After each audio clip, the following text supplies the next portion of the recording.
Thank you, Mr. President. This week, the House of Representatives will have the opportunity to stand up for student borrowers who have been defrauded by the schools they attended. The House of Representatives will be voting on a resolution introduced by Representative Susie Lee of Nevada, which will allow defrauded student loan borrowers relief from their student debt. Under the Higher Education Act, currently the law of the land, when a student borrower is defrauded by their school, they are entitled to have their federal student loans to attend that school discharged. That's what the law says. Why? The logic behind it is very straightforward. Consider the following. The federal government recognizes the accreditation of these schools, colleges and universities, and authorizes these schools to offer loans from the federal government to pay for the cost of attending. It's a very straightforward process. The schools are accredited.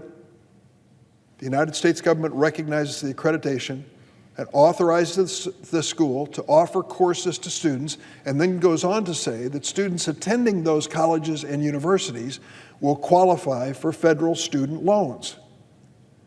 Now that's where this particular statement I'm about to make becomes particularly relevant. The school makes promises about the education that they're going to offer to the students to entice them to attend and to borrow money to attend. For example, the school may tell the students that the credits that they earn at this school can be transferred to other schools, but sometimes that turns out to be untrue and false. These schools may tell the students that there are jobs waiting for them in the fields that they want them to study at the schools. They tell them that after graduation, there are plenty of employment opportunities. And oftentimes that turns out to be untrue. In fact, in the case of some of these schools, they have deliberately misrepresented the job placement of graduates to create the impression of success if you complete a course.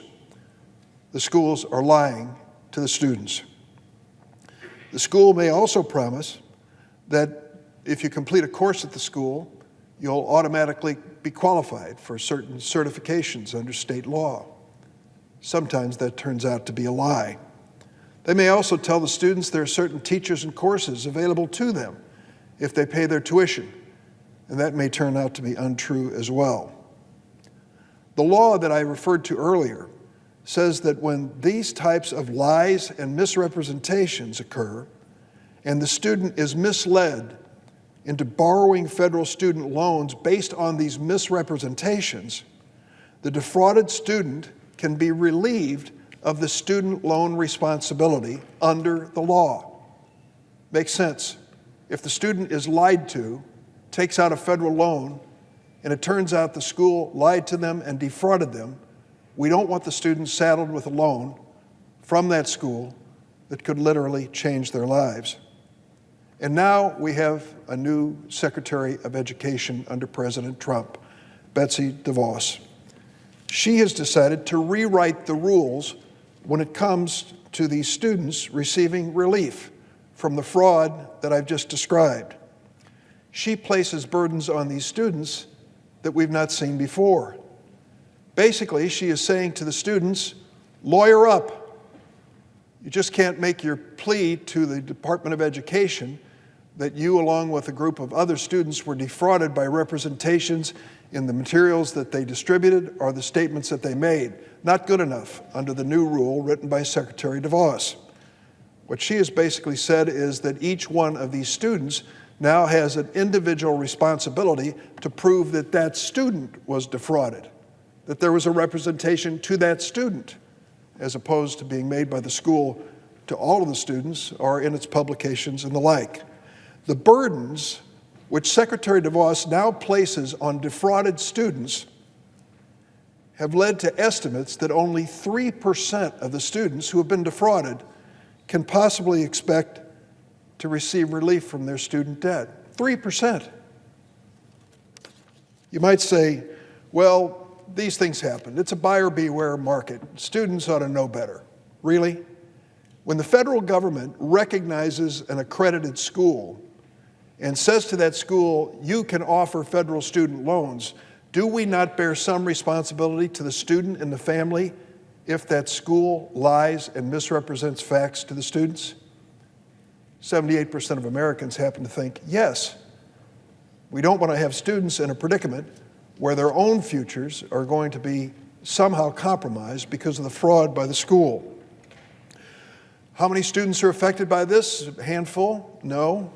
It turns out a dramatically large number. Over the last decade, hundreds of thousands of college students in America have been defrauded in ways that I just described, lured into enrolling in classes with false promises and aggressive tactics, only to be left with massive student debt and a worthless education and no job. Sadly, it's a common occurrence in the for-profit college industry. That industry, the for-profit college industry, is an industry that can be best described by two numbers. 9% of high school graduates enroll in for-profit colleges and universities in America. Think about the University of Phoenix, DeVry in the city of Chicago, and others. 9% of students end up in schools like that. And yet 33% of all the student loan defaults, college student loan defaults, are students from these for-profit colleges and universities. 9% of the students, 33% of the student loan defaults. Why? The tuition's too high. The education's virtually worthless, and there are no jobs at the end of the rainbow. Some of these schools, for-profit colleges like Corinthian, ITT Tech, Westwood, Dream Center, preyed on students and reaped huge profits and then, conveniently, went bankrupt. They may be gone, legally gone, but the debts for the students still live. Others like Ashford, University of Phoenix, Career Education Corporation, still out there doing business.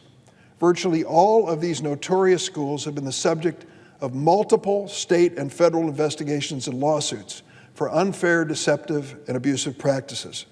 Unfortunately, they continue to create more student victims due to the lack of enforcement by our own U.S. Department of Education and loopholes in the laws, which sadly Congress has been unable or unwilling to close.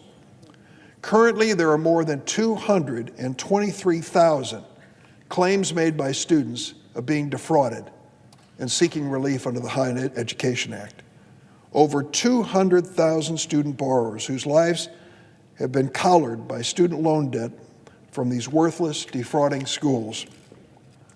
The claims come from every state in the union, 223,000 of them, big and small, red, blue, and purple. Over 11,000 from my state of Illinois. Over 19,000 from the state of Florida.